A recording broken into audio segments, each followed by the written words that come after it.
Hello আসসালামু আলাইকুম, this is Taru from Taru's blog and welcome back to my YouTube channel. সবাই কেমন আছেন? আশা করি সবাই ভালো আছেন। আমি আলহামদুলিল্লাহ আল্লাহর রহমতে অনেক বেশি ভালো আছি।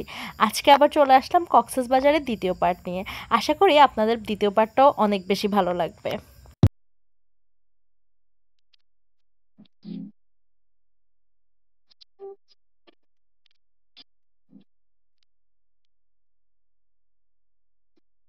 আমরা তো সারাদিন দিনের সমুদ্রটা দেখেছি। দিনের সমুদ্রে তো অনেক ঝাপাঝাপি করেছি, অনেক বেশি ভালো লেগেছিল। কারণ দিনের সমুদ্রটা অনেক বেশি সুন্দর ছিল, কিন্তু রাতের সমুদ্রটা আরো বেশি ভয়ঙ্কর সুন্দর। রাতের সমুদ্রেতে একরাশ পরিমাণ স্নিগ্ধতা আছে, অনেক বেশি শান্তি ছিল। আসলে এই শান্তিটা ভাষায় প্রকাশ করার মতো না, এটা জাস্ট ফিল করতে হয়, যেটা আমি করছিলাম। এখন ভিডিওতে ভয়েস দিতে দিতে আমার আবার সেই ফিলটা নেওয়ার ইচ্ছা করছিল। এখন আমার কি করার, কিছুই করার নাই, আবার চলে যাব সমুদ্রের টানে। যখন যেখানে আবার মন চাইবে ঠিক তখনই। সমুদ্রের কথা বলতে বলতে একটা কথা বলতে হয়, আসলে আমার এই ভিডিওটা অনেক আগে করা। এরপরে আমি আরও 3বার কক্সবাজার গিয়েছিলাম অ্যান্ড সেইগুলোর ভিডিও অবশ্যই আসবে, কারণ আমি অনেক বেশি সমুদ্র ভালোবাসি। তাই যখন আমার মন চায় আমি তখনই চলে যাই, কিন্তু আসলে সেটা সময় মতো ছাড়া হয় না। আমি একটু লেজি টাইপের মানুষ, আমি ভিডিও করে রেখে দিই, বাট ছাড়তে ছাড়তে আপনারা অবশ্যই দেখতে পারবেন। খুব শীঘ্রই আমি দেওয়ার চেষ্টা করব। অ্যান্ড আমাদের সমুদ্র থেকে আসার পর আমরা চলে আসলাম সি ফুড খাওয়ার জন্য, কারণ কক্সবাজার আসলাম, যদি সি ফুড না খাই তাহলে কিভাবে হলো। এরপর আমরা ঘুরে ঘুরে সি ফুডগুলো দেখছিলাম বিভিন্ন দোকানে।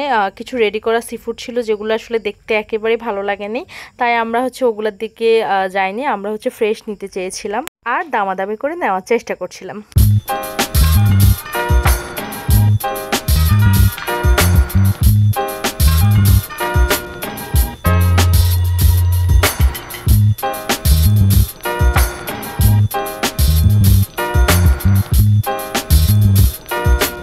বলো, এটার দামটা বলো আমাদেরকে। এটার দাম হচ্ছে আপনার 950। এত দাম বললে হবে? কমাই বলো। কত পারবো ওটা বলো। 900 টাকা দেন। 50 টাকা কম করছো? আমার বাঁচাইবা তো নাকি? আমার তো বাইচে থাকতে দিবা নাকি? আরো 2টা দিন ঘুরতে দিবা তো নাকি? সব যদি তুমি নিয়ে যাও তাহলে আমরা কেমনে ঘুরুম, কেমনে খামো, বাদ বাকি কেমনে খামো বলো। দাম কম বলছো যে? আমি তো মনে হয় দাম কম বলছো। কত তাহলে? কিন্তু বেশি বলে ফেলছো। 850 যে ভালো আছে সে দিয়ে দিবে না? আরে আমি দেশি তো। 900 টাকা দিন। আর আবার দাম ছাড়তেছো তুমি। কেজি ভাই, কেজি কেজি কত তাহলে? এটা কেজি কত বলো? কেজি আপনার 1500 টাকা করে নেন। এটা 1500 টাকা কেজি? আসো আমাদের টাকা আসো, কিনা তুমি তোমার এগুলো 600 টাকা। লাল চিংড়ি এগুলো তো বাজাগুলো, লাল চিংড়িগুলো 300 টাকা করে কেজি। এটা বুঝি, তুমি যে বললা এটা যে 1500 টাকা কেজি, আমরা কিনি না। কত করে কিনা তুমি এবার বলতে পারছো যে? অনেক দামাদামি পর আমরা নিয়েছিলাম, আমরা ক্র্যাব নিয়েছিলাম, স্কুইড নিয়েছিলাম, কোরাল নিয়েছিলাম, আর আমরা একটা অক্টোপাস নিয়েছিলাম, যেটা আপনারা দেখেছিলেন। অ্যান্ড ওগুলো আমাদেরকে আমরা ফ্রাই করে দিতে বলেছিলাম। ওগুলো অনেক বেশি মজা লাগছিল, আসলেই টেস্টি ছিল। আমি ভাবিনি এত ভালো লাগবে। আমাদের আমরা কোরালটা বারবিকিউ করেছিলাম, আর সব কিছু ফ্রাই ছিল। সব কিছু মিলে আমাদের কাছে অনেক বেশি ভালো লেগেছিল। সি ফুড খাওয়া শেষ করে চলে গেলাম শুটকি শপিং করার জন্য, মানে শুটকি কেনার জন্য।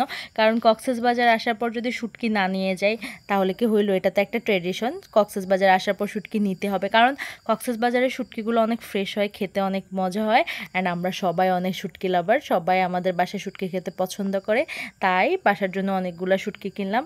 অ্যান্ড এরা দেখেন, এদেরকে দেখেন, এরা শুটকি কিনতে এসে কি রিল্যাক্সে বসে আছে, মনে হচ্ছে ওদের কোনো চিন্তাই নাই, সব কাজ আমাকেই একা করতে হবে।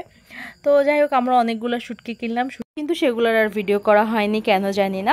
তারপর হোটেলে চলে আসলাম অ্যান্ড ওখানে এসে চা খেলাম, চা খেতে খেতে আড্ডা দিলাম। অ্যান্ড আজকের মতো ভিডিওটা এখানেই শেষ করছি। আপনাদের কাছে যদি ভালো লেগে থাকে তাহলে আমার চ্যানেলটাকে সাবস্ক্রাইব করবেন, আমার ভিডিওটাকে শেয়ার করবেন আপনার ফ্রেন্ডস অ্যান্ড ফ্যামিলির মধ্যে। আপনারা ভালো থাকবেন, আল্লাহ হাফেজ।